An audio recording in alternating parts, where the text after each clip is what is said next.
Welcome to Lex lectures. നമ്മൾ ഇന്ന് ഇവിടെ നോക്കുന്ന accused person to be a competent witness.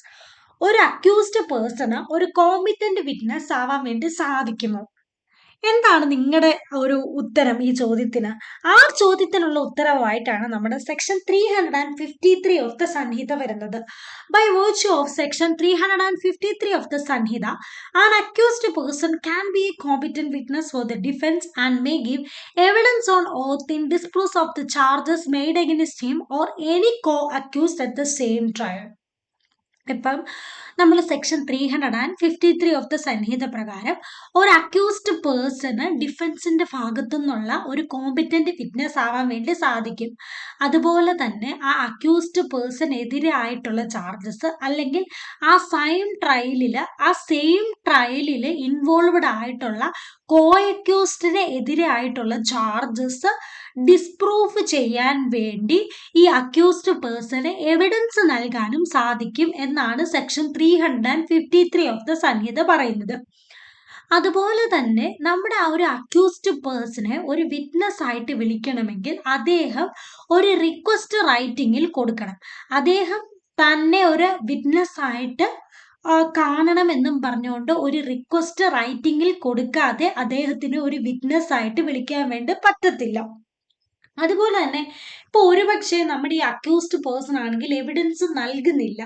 അങ്ങനെയുള്ള ഒരു സാഹചര്യത്തിൽ നമ്മുടെ കോർട്ടിനാണെങ്കിലും അതുപോലെ തന്നെ ഈ പാർട്ടീസിനാണെങ്കിലും അക്യൂസ്ഡ് എവിഡൻസ് നൽകിയില്ല എന്ന് പറഞ്ഞുകൊണ്ട് ഒരു സ്ഥലത്തും റിമാർക്ക് ചെയ്യാനോ കമന്റ് ചെയ്യാനോ പാടില്ല.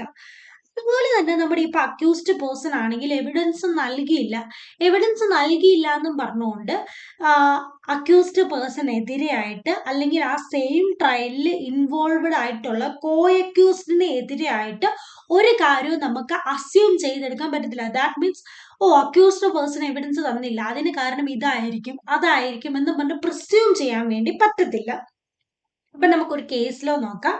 In people insurance company limited versus Sardar Sardul, it was held that the accused person who volunteers to be a witness in defence is in the same position as an ordinary witness and is therefore subject to cross examination by the prosecution.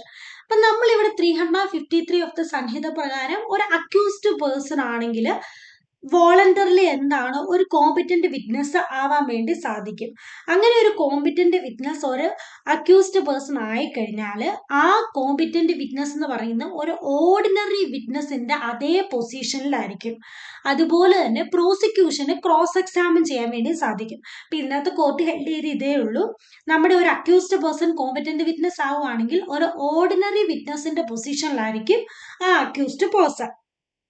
ഇനി അടുത്ത കേസിലോ ആണ് Tribhuvan Nag versus state of Maharashtra. It was held that if an accused incriminates his co-accused, the co-accused can cross examine him.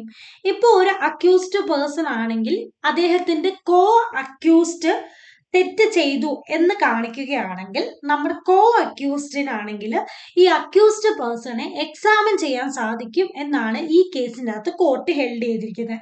അപ്പം വളരെ simple ആയിട്ടുള്ള ഒരു ടോപ്പിക്കാണ്. 353 of the സംഹിത ഇത്രവേ പറയുന്നുള്ളൂ. ഒരു അക്യൂസ്ഡ് പേഴ്സണ് വോളണ്ടറിലി റിക്വസ്റ്റ് കൊടുത്തിട്ട് ഒരു കോമ്പിറ്റന്റ് വിറ്റ്നസ് ആകാൻ വേണ്ടി സാധിക്കും. അതുപോലെ തന്നെ തനിക്കെതിരെയുള്ള ചാർജസ് അല്ലെങ്കിൽ ആ സെയിം ട്രയലിൽ ഇൻവോൾവ്ഡ് ആയിട്ടുള്ള കോ-അക്യൂസ്ഡിനെതിരെയുള്ള ചാർജസ് ഡിസ്പ്രൂഫ് ചെയ്യാൻ വേണ്ടിയും എവിഡൻസ് നൽകാൻ വേണ്ടി സാധിക്കും. ഇദ്ദേഹം എവിഡൻസ് തന്നില്ലെന്നും പറഞ്ഞുകൊണ്ട് അദ്ദേഹത്തിനെതിരെയായിട്ട് അല്ലെങ്കിൽ കോ-അക്യൂസ്ഡിനെതിരെയായിട്ട് ഒരു പ്രിസംഷനും നമുക്ക് എടുക്കാൻ വേണ്ടി സാധിക്കത്തില്ല.